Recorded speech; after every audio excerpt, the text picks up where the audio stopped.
First time ನಾ ಹೆದರಿದ್ದು ಒಂದು ಹಾಡು ಬರಿಬೇಕಂತ ಅಂದಾಗ ಹೆದರಿಕೆ ಬಂದಿದ್ದು ಇದ ಬ್ರ್ಯಾಟ್ ಮೂವಿ ಸಾಂಗ್ ನ ಬರಿಬೇಕಂದಾಗ. ಯಾಕಂದ್ರ ಇಷ್ಟ ದಿನ ನಮ್ ಚಾನೆಲ್ಗಳಿಗೆ ನಮಗ್ ಇಷ್ಟ ಬಂದಂತ ನನಗಷ್ಟು ಮೆಚ್ಚುಗೆ ಆದ್ರೆ ಸಾಕಪ್ಪ ಅನ್ನುವಂತ ಸಾಂಗ್ಗಳನ್ನ ಮಾಡಿದವರು ಈ ಒಂದ ಹೊಡ್ತಿಗೆ ಹಿಂಗೊಂದು ಮೂವಿಗೆ ಹಾಡು ಬರಿಬೇಕಲ್ಲ ಅನ್ನೋದು ಒಂದು ಭಾಳ ಅಂದ್ರೆ ಭಾಳ.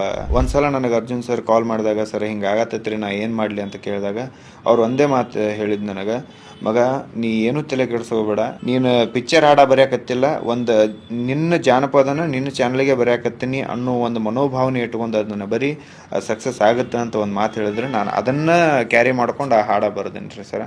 ಫಸ್ಟ್ ಫೋನ್ ಹಚ್ಚಿದಾಗ ಹಿಂಗೊಂದು ಡೇಟ್ ಹೇಳಿದ್ರು, ಆ ಡೇಟಿಗೆ ಒಂದಿಷ್ಟು ಲೈನ್ಗಳನ್ನ ಬರ್ಕೊಂಡು ಬಾ ಕಂಪೋಸ್ ಮಾಡೋಣ ಅಂತ ಹೇಳಿದ್ರು. ನನ್ನ ಕೈಲಿ ಆದಂಥ ಒಂದು 2-3 ತರಹದ್ದು ಬರ್ಕೊಂಡು ಹೋಗಿದ್ದೆ. ಅದರ ಗಂಗಿ ಗಂಗಿ ಸೆಲೆಕ್ಟ್ ಮಾಡ್ಕೊಂಡು ಆ ಸಾಂಗ್ ಮಾಡಿದ್ದೆ. ಗಂಗಿ ಗಂಗಿ ಗಂಗಿ ನೀ ಜಗ್ಗ ಬೇಡ ಲುಂಗಿ